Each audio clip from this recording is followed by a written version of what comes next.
Hey everybody, welcome. And thank you for listening to this episode of Marriage Therapy Radio. My name is Zach. I'm here with Laura. I'm better. I was sick last week. I was sick while recording this podcast, but I feel like I'm on the mend now. So I hope that what we say makes sense. We're talking about something I've been learning a little bit about, which is this idea of core negative image. When you are operating towards your partner and you're sort of locked into this caricature that you've created for them, it makes it hard to really understand who they are, how they operate, how they can help you get out of that. And so we bat that around a little bit. Again, I don't know if we do a great job because my brain is only half functioning, but Laura is game. She helps me bring some clarity to it. As always, this is a very cool conversation. Stick around. But why do we call it the man flu? Because I am pathetic. I am literally, actually been analyzing it a little bit because I feel like I'm dying. I feel like I don't know. I'm not going to survive this. And it's basically a really, really bad head cold. Very dramatic. I know. You're not going to survive it. I know. I feel like I'm just death on a platter. I've been playing it up for Rebecca's benefit because I want her to feel like she has like a job. And purpose. So, yeah. Because she doesn't have any other jobs going on right now. Do you know you want to know something about my wife? She's amazing. She will help you. I couldn't tell you if you said life or wife. My wife.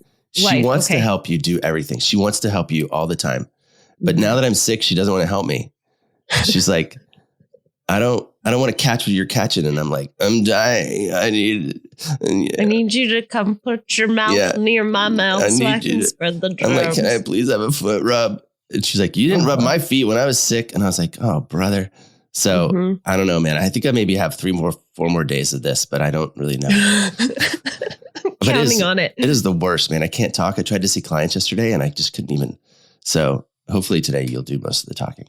I will say that the benefit, I'm not going to do most of the talking. I'm pretty sure of it. But the benefit of doing virtual therapy is that I have been muting myself so that I can cough and sneeze and snort and do all the disgusting things. I might even fart from time to time, but I've muted myself so you can't tell. And if I do unmute myself and I fart, I'm going to blame it on the dog. But anyway, Ryan gets the man flu as well. Yeah, it's weird. I don't know. I've learned my lesson though, because I am not very empathetic as a caretaker at all. And that comes from my childhood. That whenever we would get sick, my mom was a single mom. She like literally was like, you cannot fake this. I can't take time off of work. This is going to like impact us financially. You can't fake sickness. And so she would basically say it's mind over matter. So like think yourself to wellness. And if you're really sick, you got to go in your room. And it was like punishment. You have to, because she didn't want us faking. So she had to make being sick so bad and not very nurturing that we would rather go to school and she wouldn't have to take a day off of work. So the punishment was you go in your room, all the lights are off. There's no screens, nothing. And you basically have to sleep it off in a room. And if you were really, truly sick, that was what you needed. But if you weren't, it was worse than going to school feeling somewhat unwell. Yeah. She sounds like a real gem, doesn't she? Yeah, she sure does. So you do not want to be in my house when you are sick because I have that rolling in my bones. That when Ryan gets sick, I'm like, oh, there's no empathy for this. I got to make this as painful as possible for you so that you don't do the man sickness. One of the very few pleasant memories I have about my dad is that when we were sick, you could sort of count on it like clockwork. He would bring home comic books. Like if you stayed home from school, like he would come home with like 5 or 6 comic books that he just grabbed. And that was when comic books you used to like go to the grocery store and they're just on the rotating thing for like 25 cents a piece or something. But it was really cool. It was it's bringing a little bit of like happiness. Nostalgia. Yeah. Yeah. So that is kind of the only nice thing you've said about your dad. I know. I don't have I hung out with my mom this weekend. I was in. That's right. So, yeah. And so, yeah. So Zach and I are on this crazy travel schedule for work, traveling a lot. And he traveled without me to South Carolina. Yep. And that went well. Came down. Yeah, it went well. It was good. It was a good time. Good. In fact, so I went down Thursday. I taught all day Friday, met up with my mom on Friday night. Then we spent all day Saturday together. And I came home on Sunday. I got to tell you, Saturday was one of maybe the best days of my life. Have you ever had yeah, I know. Have you ever had like just like an amazing day? Just like for no reason. It just was like that was a great day. And then Rebecca helped me with one part of it. One part of it was I literally had nothing to do except like be in a place with my mom and just like, I had there's nothing I could do. I had no responsibility. I had nowhere to be. So we just like made it up. It was planless. And we just were like trying to, how do we take advantage of the city? And talking to my mom is one thing. It's fine. It's great. I love being with my mom, but I found myself saying things to my mom that I was like, wow, Zach, like you've grown. And some of that is like talking about my dad. Like my mom wants to talk about my dad and she's got all this stuff and all these like things. And I was like, I had perspective that I haven't had in that conversation before. So that was really cool. But then I'm going to ask you a question. Have you ever heard this song before? You know, I like my chicken fried, cold beer on a Friday night, pair of jeans that fit just right, and the radio on. You don't know this song? I was trying to stay quiet because I figured if I was quiet that you would keep singing. Do you know this song? Not really. No. It's like vaguely. It's a Zac Brown band song. Okay. So we went to dinner. It was nice. And after dinner, earlier in the day, we had been walking by this park and this guy was like, you should come back tonight because there's going to be live music. There's this band going to be playing, and they're going to be. So I was like, let's do that, Mom. So we went to this like little amphitheater and we sat and we listened to this like country cover band play songs.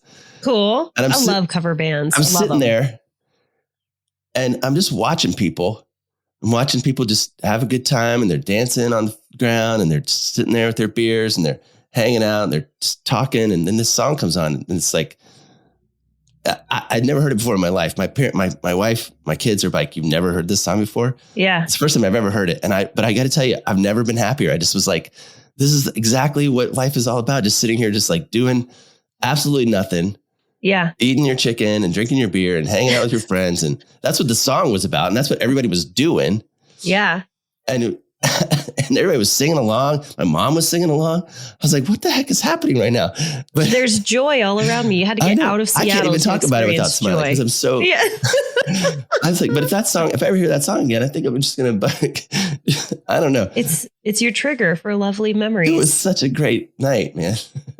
As you're talking about it and you're like, it was just the best night. I don't even know how to describe it. I'm literally having flashbacks to college or to like previous Laura times when I was on something. Yeah. Like it sounds to me like you were like on Molly or something. You're just like, I don't know how to describe it. I know. I was exactly connected I was to just the on universe. Like the aura of the world.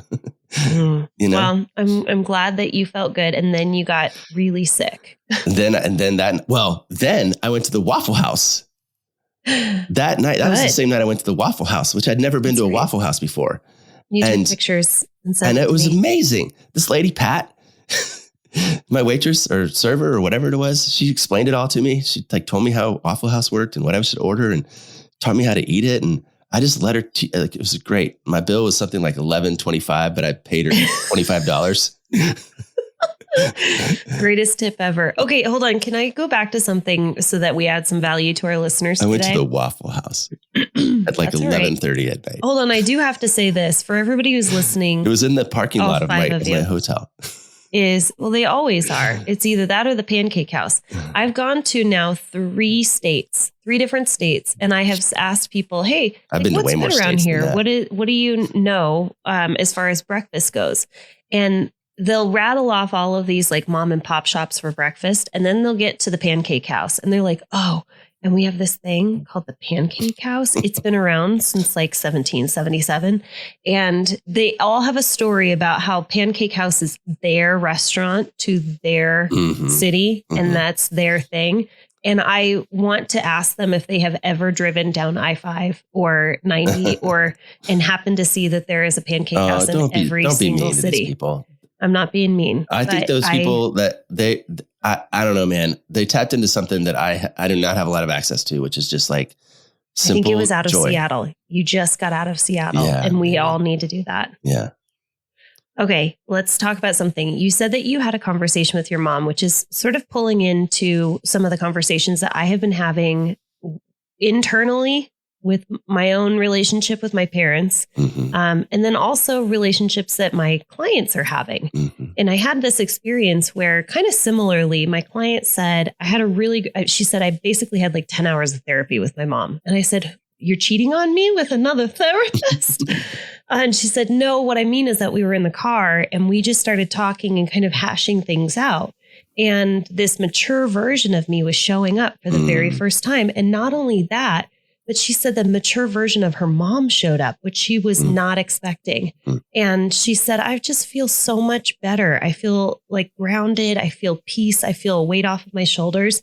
And it kind of got me thinking, what conversations do I need to be having with my parents? Am I emotionally ready to have those conversations? But then also I have to consider whether or not my parents are ready to have those conversations with me. If they're ready to take accountability and responsibility and hear and validate. And so I'm listening to you talk about a different version of you sharing with your mom and talking to your mom about that.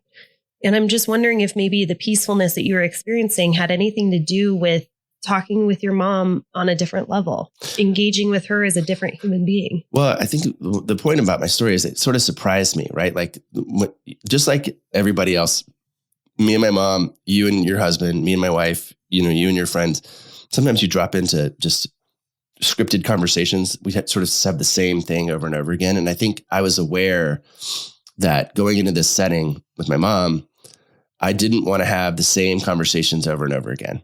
And one that always comes up is her regret about her marriage to my dad. Yeah. They were married until I was an adult.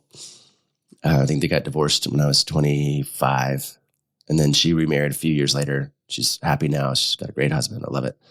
But, the residue of that first marriage is heavy. It weighs heavy on her. And my dad has passed away, so he's not really, I don't need to worry about offending him or anything. But every time we get together, and we get to the part where there's like this dull silence, there's this like confessional moment that she leans into. And this time I just said to her, as she started talking, I was listening to her and I was really keenly kind of attached to what I was aware of. And I just said, hey, Mom, just so you know, if you need to talk about this, that's totally fine. Yeah. You totally can. Yep. But I don't need anything from you. I don't need an apology. I don't need repair. I don't need an explanation. I'm so at peace with this and with Dad. And I kind of get it actually. Like now that I have teenagers, I sort of like, man, this is a really hard job and And I don't know that I I think it surprised me. I think it just sort of snuck up on me that that's how I felt.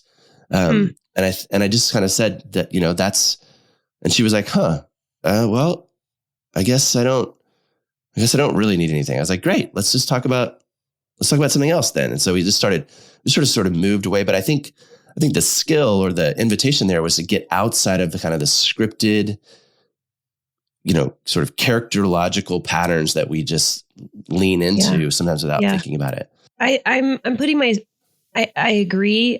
Well, not agree, but I like that you shared with your mom that you gave her permission. You basically said, you're either doing this for you, where you want to talk about it, you want to process it, you want to apologize because of you, or you're doing it for me and I need you to know where I stand. But also giving her permission that if you need to do this for you, I can be here for you. And I don't know. Was that on the table? Did you have that invitation? Like, if you need to do this talking about this regret, this apology or whatever for you, I'm present for you. Yeah. I offered her that, but I was also like trying to tell her that, like, let's not do this again. I'll take a little bit of a pivot if you don't mind, because I think it's kind of an example of what I've been trying to train couples to do. Can I try to teach you something new? I would love that.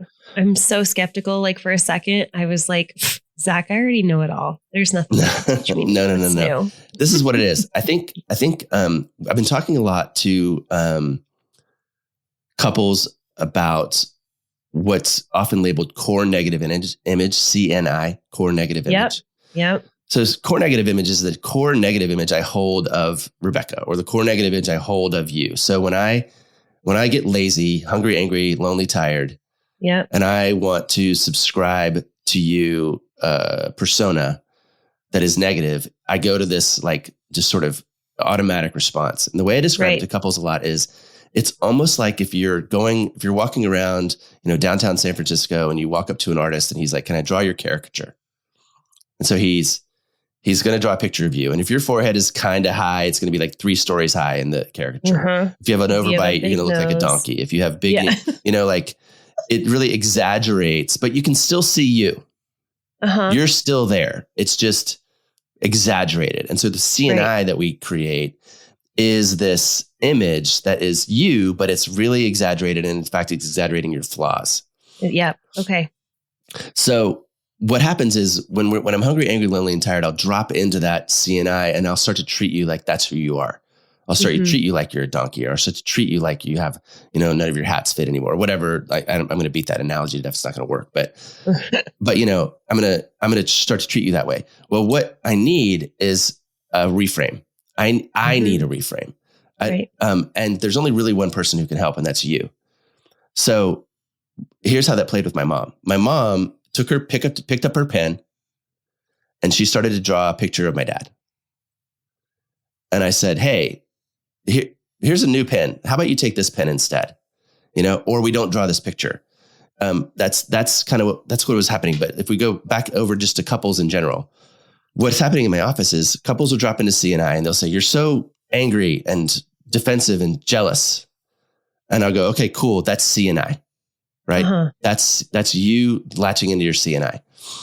When I start to believe that you're angry and defensive and jealous, what I need from you is some CNI sort of busting behavior. I need you to bust it up. I need you to do something else. And in the therapy office, what can happen is we can plan what that's going to be in general. So if I were able to say to you, "Hey, Laura, I'm seeing you as defensive and angry and jealous," then and we can talk about how to get here. But what I'm trying to help couples do is to help Laura say, "Oh, I get it. Let me take a break. Oh, hold on. Let me take 10 deep breaths. Oh, let me remind you that I love you." Or, "Oh, whatever it is that would let me put my pen down. Let me put down my caricature. Okay, I got to wrap my head around this because we went from Zach my sick brain just went. I know. I'm confused in the sense of like, yes, let's do it. Is Zach the therapist? Is Zach the client? Is you okay? So what you're saying is that in an interaction between our listeners, so you have one partner and another partner. Yeah. When one partner is in CNI, where all they can see are the flaws exaggerated in their partner. Yes. The only person that can help the one who is in CNI is the partner. Yes. Is that correct? What is the partner's job or role? Is to point out that they are not as exaggerated and flawed? Good question. What I'm trying to help couples do is understand that when I'm in CNI, I need help. Okay. So I say help, or I say purple rainbow, or I say, whatever. I say that code word. I say, I need help. What if you're unable to even verbalize that? This is a good part of it. This is good too. If I'm unable to verbalize it, then maybe then it's, I really like this, what we're doing. Because I've been trying to sort this out in my office and I can't do it, but I can do it with you. Yeah. I'm trying to think in 2 categories, right? Because one is, what is the work that you do preemptively? Like that you sort of are going. So I'll have couples do the newlywed game. I soften it this way. And when I have this conversation, I have it in a non-conflict moment. So let's say the couple is you and Ryan. And I'll say, "Hey, you guys, let's play a game for a second. Laura, you know that you go to core negative image of Ryan when you're hungry and tired, right?" Yeah. Yeah. Ryan, you know that you go to core negative image of Laura when you're hungry. He goes, "Yep." And I'll say, "Laura, write down the 3 words that you think Ryan goes to when he's got a core negative image of you." And you'll write down, jealous. What did I say? Angry, jealous, defensive. Those aren't the ones, but like maybe that's what you write down. Sure. And I'll go, "Ryan, what are your words?" And he'll go, forgetful, defensive, lazy, critical, or something critical. Sure. Yeah. And we'll go, "Oh, let's compare lists. Like that's weird because your list is different and and it's not actually that. It's this other thing. And that's the thing." I go, "Ryan, why do you go there?" And then we'll flip it over. I go, "Ryan, when Laura goes to core negative image of you, what is it?" Right. Yeah. And let him know, because what we want to appreciate is that you already know what what flaws in your partner is elevating. You already know what it is that your partner is generally upset about. Right. Usually couples are pretty close. I know what he thinks of me when he goes to CNI. Totally. So it's funny. I do the same thing with couples where I will ask them, like, give me the list of stuff that you are aware of that you need to be working on in the relationship to be a better version of you. And generally, the list that they come up with is not internal. It's not something that they came up with. It's what their partner's been telling them for years. You're lazy. You're self-centered. Yeah. You're, critical. You are whatever, right? And so the list that they come up with is not something that they came up with. It's something that they have heard over and over and over from their partner as their partner's major complaints. That's the CNI that you're talking about. Yeah. Okay. So the lists are usually pretty darn close. And then I'll say, so what do you need to put that down? What do you need to put down your big fat caricature pen and pick up something else? You need a finer pen. What's the finer pen? Like, what do you need? I just had that conversation with a couple. Tell me. And he said, I need her to be more soft and gentle with me. Okay. And because, what is the complaint? The complaint might be that she's really critical. And so what does he need? I need her to just soften her tone and be more affectionate. And that's going to be enough for me to lay down the CNI. Yeah. So when he can say, babe, I'm in CNI, and he may not have access to that, but if he doesn't, maybe there's a code word or something. What in the office, what we generate is that she then goes, oh, I need to be softer right now. Yep. Not, I need to defend anything else. But it's this man who loves me needs another pen. And the only way he can get another pen is if I say, I get it, babe. Yeah. I need lower my tone of voice. Yep. Say something sweet. Whisper. I don't know. Like there's all kinds, but we get into it. We'll say, what are the specific behaviors that you need to help bust up or thrash or replace this core negative image that you have gone to because you're lazy. You're lazy. You're using a big fat pen because you're not interested in drawing in the finer points. So it's kind of a proactive pre-conflict activity that I'm doing just to help get out of these sort of rote conversations that happened. When I am trying, when I know where this is going to go, or I know what's going to happen, I just don't want to repeat the same thing over and over again, which is kind of what I was trying to do with my mom. And, in general, I think if we find ourselves stuck in these rote conversations, obviously the same result's going to occur until we learn how to kind of get outside of them. I think it might take a little bit of work. I'm just imagining me turning towards someone and saying, you're in CNI. What do you need to see in your partner in order for you to get out of CNI or to see the contrary, right? I need evidence to the contrary that's going to bust me out of this really firm image of my partner in this moment. If we're using Gottman language, this is going to be negative sentiment override, right? It's the shit colored glasses. You've got them on and you need your partner to be able to give you some evidence as to why your shit colored glasses can be removed and should be removed. I think that could actually take a while in therapy. If I was to sit down and ask a partner, for example, a male, and just say, hey, what do you need in order to bust up this CNI? I don't know if I'm going to get a response in the moment. I think a lot of people have to sort of sit with that for a while or do a few more sessions so we can start to understand what they actually do need. Well, yeah, totally. And I think that there's a way that you can do that, which is to say, if I choose that you are, my sick brain is not really working, but if I choose that you are, my core negative image of you is that you are up, left, and round, then what I need is something to tell me that you are down, right, and square. Do you know what I mean? I need the opposite.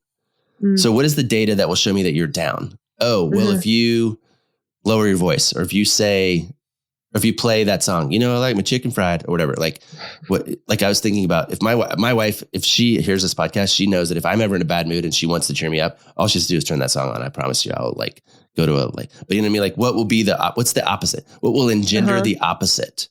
Okay. So if I say, sometimes I just experience you as really defensive and score negative image. Well, what's the opposite? Oh, it's taking responsibility. So how do you know that you can take responsibility?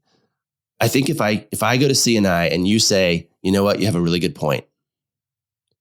Okay. If I go to CNI and you say, you know what, I never thought about it like that before. Mm-hmm. That will help me replace my fat pen with my finer point pen. Got it. You know what I mean? So when people don't know what they need, I think we identify what is the opposite characteristic. Yeah. And what would help reinforce that opposite characteristic? Man, this is going to require so much.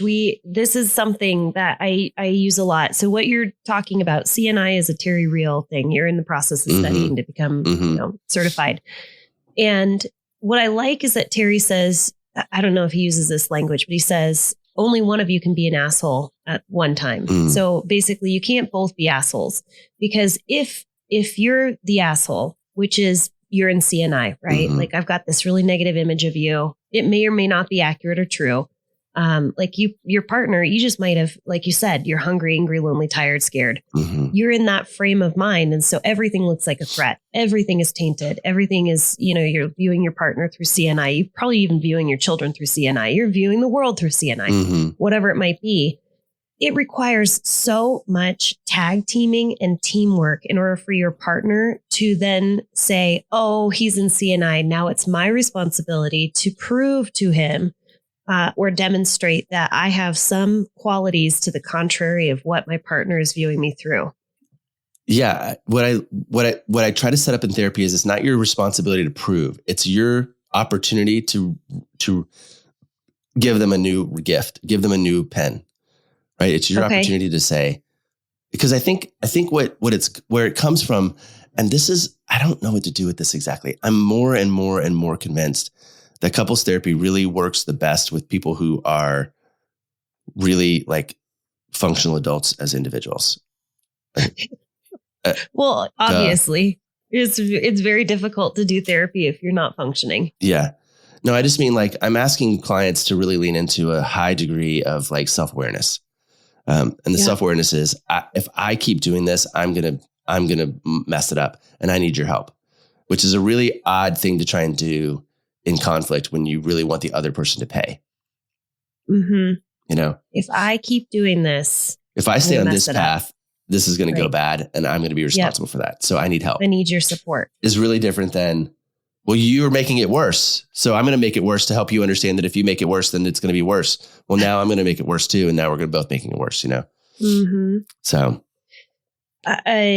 Is there any damage? Because you gave us an exercise, which is sit down with your partner and you write down your list of your core negative image of your partner, like 3 to 5 adjectives. Have your partner write down the 3 to 5 adjectives that they think are the core negative image.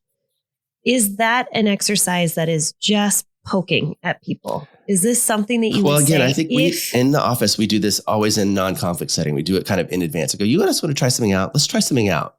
Yeah. So if you're going to try it out, I would try it out almost in the newlywed game type thing. And I would say on a walk when you're not angry with each other, you've got a pretty solid emotional bank account built up for the day. Just go, hey, I think I have a pretty good idea of what you think of me when you go to your worst. Like, I think I have a pretty good idea. I think you think I'm red, blue, and yellow. Or I wouldn't say it that way yet. I would say, I think it's in my head. And in my head, I've got red, blue, and yellow. So what do you think? Like when you go to your worst, when you're at your wit's end and you make up a story about me, what is it? And he'll go red, blue, and green. And you go, oh, it's close. I got red, blue, and yellow, so red is true. I can see how you would get red. I can see how you get blue. Tell me a little bit more about green. Oh yeah, that makes more sense. Like, and this is why I thought maybe you were going to say yellow. Like it's almost like that kind of conversation. And then what comes next is, okay, what's the opposite of red, blue, and yellow? Well, it's whatever the opposite of red, blue, and yellow is. Well, what can I do? How can I help? Like, what do you need? Oh, I think I might need a hug in those moments, or I think I might need a break, or I think I might need a whatever. Okay. Let's come up with a signal. So when you say that, I'll try and do those things because I don't want to reinforce red, blue, and yellow for you. Yeah. Red, blue, and green. Okay.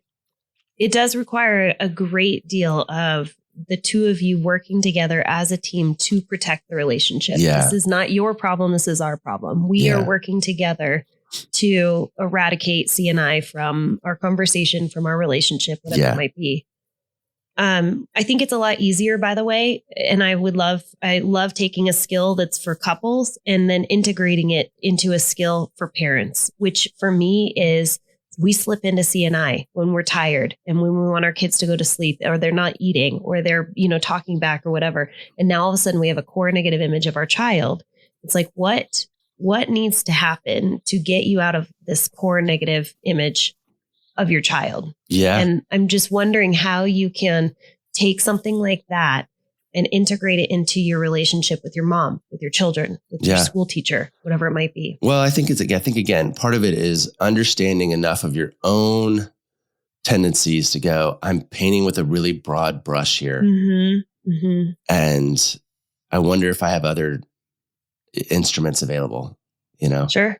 Yeah. And what do I need to ask for support for? Yeah. And that's I don't have to do this by myself. Yeah, I can do this with my child. I can ask my child, you know what I would really love right now? I would really love for you to come and just give me a hug and be gentle and kind with me. Or, Yeah. Or you can say to your mom, if you want to do this, that's fine. But I'm inviting you to do something else. And that would be great too.